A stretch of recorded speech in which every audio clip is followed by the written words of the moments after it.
বিদায় বেলাটা অনেক কষ্টের, তবুও বিদায় মেনে নিতে হয় হাসি মুখে, ফ্যামিলির দিকে তাকিয়ে।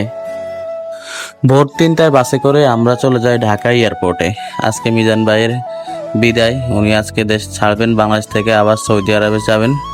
তো আজকে ওনার সাথে আমি ঢাকায় আসি, আমার কিছু কাজ থাকার কারণে আমি আর ওনার বড় ভাই আব্দুল ভাই সহকারে আমরা এয়ারপোর্টে আসি।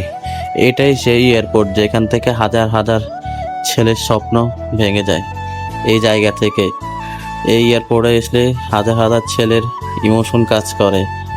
যে ছেলেরা কোনো জায়গায় গেলেও কান্না করে না, শত আঘাত খাওয়ার পর কান্না করে না, কিন্তু এটাই সেই ইমোশনের জায়গা, এখানে আসলে তারা কান্না করে। তো ওনার ফ্লাইট ছিল প্রায় আজকে 2টার সময়, আমরা অনেক আগেই এই এয়ারপোর্টে আসি, পৌঁছাই পর অনেকক্ষণ এখানে শয়তানি আড্ডা দেওয়ার পর ওনার ইমিগ্রেশনের সময় চলে এসেছে। এ কারণে আমরা বলি ভাই তাহলে আপনি তাড়াতাড়ি চলে যান। পরে উনি সিরিয়াল ধরে ভিতরে চলে যেতেছেন এবং ওনার কাগজপাতি যেগুলো আছে এগুলো আবার ভিতরে ঢোকার আগে ভালো করে চেক করলো। চেক করার পর উনি আস্তে আস্তে ভিতরের দিকে চলে যেতেছে এবং আবার বাংলাদেশটাকে মনে ভাবতেছে যা আসলাম কিছুদিন হলো আবার চলে যেতে হইতেছে, এটার নামই প্রবাস। পুরুষ মানুষ এমনই, টাকা না থাকলে কেউ পুরুষ মানুষকে ভালোবাসে না, এটাই বাস্তব আবার প্রমাণিত হলো।